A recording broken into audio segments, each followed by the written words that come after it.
ये वीडियो मैंने NCERT text book के एक क्वेश्चन के डाउट को क्लियर करने के लिए बनाया है। ये क्वेश्चन वेक्टर अलजेब्रा का है, मिसलेनियस एक्सरसाइज का है। इसमें प्रॉब्लम ये हो रही है कि आंसर्स जो कि बुक में दे रखे हैं और यूट्यूब पे भी जगह जगह जो आंसर्स बताए गए हैं उसमें आंसर्स में प्लस माइनस की दिक्कत आ रही है। तो असल में ये चीज़ क्या है हम ये समझते हैं। देखिए क्वेश्चन में पहले आपसे क्या बोल रहे हैं, find a vector of magnitude 5 units and parallel to the resultant of the vectors a vector is equals to a and b vector is equals to a। अब आप देखिए पहले तो क्या बोला उन्होंने कि a वेक्टर और b वेक्टर का रिजल्टेंट, ऑब्वियसली ये भी एक वेक्टर होगा, तो इस रिजल्टेंट के पैरेलल आपको एक वेक्टर और निकालना है जिसका मैग्नीट्यूड 5 है। ठीक, तो पहले हम क्या करते हैं, resultant of a and b निकाल लेते हैं। ये आपका हो जाएगा a vector plus b vector, it is equals to minus K cap plus K cap 0। अब आप समझिए ये A vector plus B vector, क्योंकि ये वेक्टर है इसको हम मान लेते हैं सी वेक्टर से। अब वो वेक्टर जो कि सी वेक्टर के डायरेक्शन में है, मान लीजिए ये आपका है सी वेक्टर। ठीक, तो ऑब्वियसली इसका जो डायरेक्शन है it is represented by the unit vector C cap. इतना आप जानते हैं, unit vector is used to represent the direction of any vector, आपने फिजिक्स में ही पढ़ा है। अब इसके पैरेलल जो वेक्टर है वो कैसा होगा, मान लीजिए डी वेक्टर है, तो या तो वो इसके डायरेक्शन में होगा या तो इसके ऑपोजिट डायरेक्शन में होगा। अगर वो बोलते कि इन द डायरेक्शन तो फिर हम ये वाला केस लेते, पर इन्होंने क्या बोला है, इन द डायरेक्शन की जगह पैरेलल। तो पैरेलल में आपके ये दोनों केसेस हो सकते हैं, या तो आगे या तो पीछे, इसीलिए यहां पे प्लस माइनस आएगा। इसका आप खास तौर से ध्यान रखिएगा।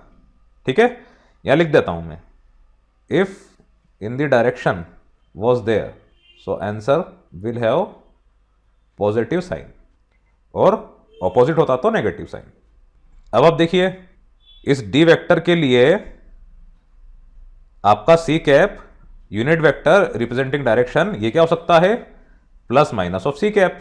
ठीक, इसीलिए ये हो जाएगा vector of magnitude 5 units parallel to resultant या parallel to C vector will be D vector is equals to mod of D vector into D cap. अब मॉड ऑफ डी वेक्टर कितना है आपका 5, और डी कैप क्या है, plus और minus of सी। अगर इस डायरेक्शन में है तो डी कैप पीछे वाले डायरेक्शन में है तो माइनस डी कैप। ठीक, इसीलिए D cap is equals two plus और माइनस ऑफ सी कैप। तो ये हो गया 5 इंटू, या प्लस और माइनस आप आगे ले लीजिए, 5 इंटू सी कैप क्या होगा आपका, C vector upon mod of सी। तो प्लस और माइनस ऑफ 5, अब सी वेक्टर क्या था आपका 3i cap plus J cap, the whole divided by under root 3 square plus 1 square, 3i cap plus J cap, ये इसका आंसर होगा। ठीक, एक बार फिर आपको समझा रहा हूं मैं, आप ध्यान रखिएगा। उन्होंने रिजल्टेंट जिसको हमने सी वेक्टर लिया था इसके पैरेलल एक वेक्टर पूछा था, तो ये वेक्टर इस डायरेक्शन में भी हो सकता है, पीछे वाले डायरेक्शन में भी हो सकता है, इसीलिए हमने प्लस माइनस लिया है। कई जगह इसमें सिर्फ इन्होंने प्लस लिया था, वो भी चलेगा अगर वो ऐसा बोलते हैं तो, कि it should be in the direction. अगर ऐसा नहीं बोल रखा है इन द डायरेक्शन तो फिर आपको प्लस माइनस दोनों लेना होगा। तो इस गलती को आप सुधार लीजिएगा।